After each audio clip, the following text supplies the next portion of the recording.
Before we begin, slow down. Really, put the world on hold for a second. Unclench your jaw, drop your shoulders, grab a coffee, tea, water, whatever helps you pretend that you're in control, and just listen. This one works best when you're not rushing anywhere. If you like where this goes, like the video, leave a comment with the moment you felt most unlike yourself, and share this with someone who insists they're exactly the same person they've always been. All right, here's a question that sounds simple. Are you the same person you were yesterday? Not metaphorically, not emotionally, literally. Is the you listening right now the same entity that went to sleep last night?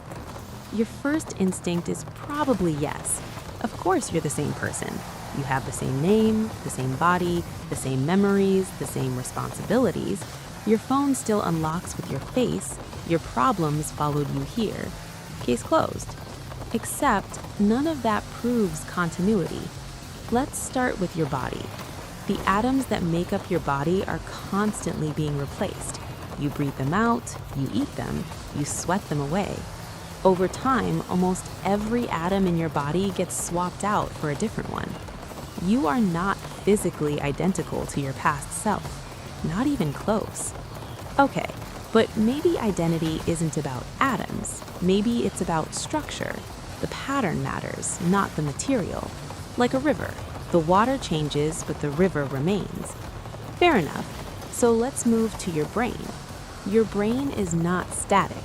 Synapses strengthen and weaken, neural connections form and dissolve. Memories are rewritten every time you recall them. The act of remembering changes what you remember.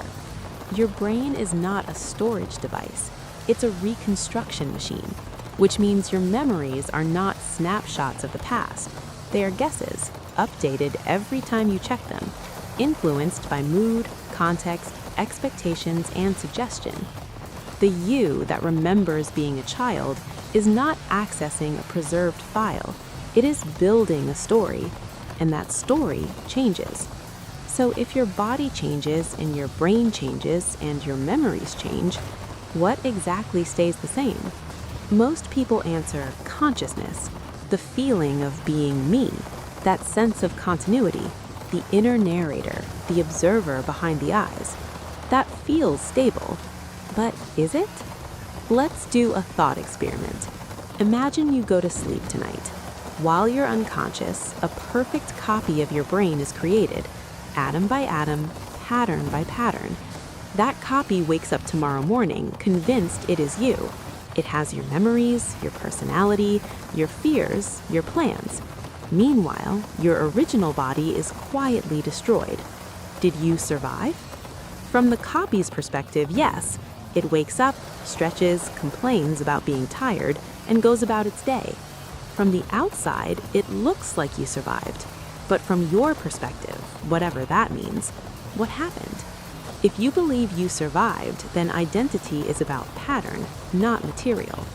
But now push it further. What if the copy is made without destroying you? Two versions wake up. Both claim to be you. Both remember this exact moment. Both are equally convinced they are the original. Which one is you? You can't both be the same I, and yet neither is wrong. This is the branching problem. Identity cannot be perfectly preserved once duplication is possible, which suggests something disturbing. Your sense of being a single, continuous self might be an illusion created by the absence of forks. As long as there's only one continuation, it feels coherent, but coherence does not equal fundamentality. Now let's bring this closer to home. Every night you lose consciousness. Deep sleep, anesthesia, unconsciousness. There is no experience, no awareness, no you present. Then you wake up. Why do you assume the same observer returned? Because memory continuity tricks you into it. The version of you that wakes up remembers going to sleep, so it assumes it's the same one. But memory is not identity. Memory is data. If a computer reboots and reloads the same files, Is it the same computation or just a new instance with old information? We treat it as the same because it's convenient. Now let's talk about change. You are not the same person you were 10 years ago. Your beliefs changed, your values shifted, your fears evolved. Some things you once cared about now seem ridiculous. Some things you once ignored now matter deeply. Yet you still call all of those versions me. Why? Because identity is elastic. It stretches to include change. But it has limits. There are versions of you, hypothetical or real, that you would refuse to identify with. That's not me anymore. I don't recognize that person. Which means identity is selective. You don't discover who you are, you decide. Now here's the real problem. Neuroscience suggests there is no central self in the brain, no command center, no little observer pulling the levers. Your sense of self emerges from distributed processes, multiple systems competing, cooperating, updating. The feeling of I is a narrative your brain generates to coordinate behavior. It's useful, but usefulness does not equal truth. Split brain patients demonstrate this vividly. When the connection between hemispheres is severed, two streams of consciousness can exist in one skull, with each its own intentions, each with its own perceptions. Which one is the real you? Both, and neither. Identity fractures cleanly under the right conditions. Now, consider this. If your identity is a process, not a thing, then it doesn't persist the way objects do. It persists the way a flame does.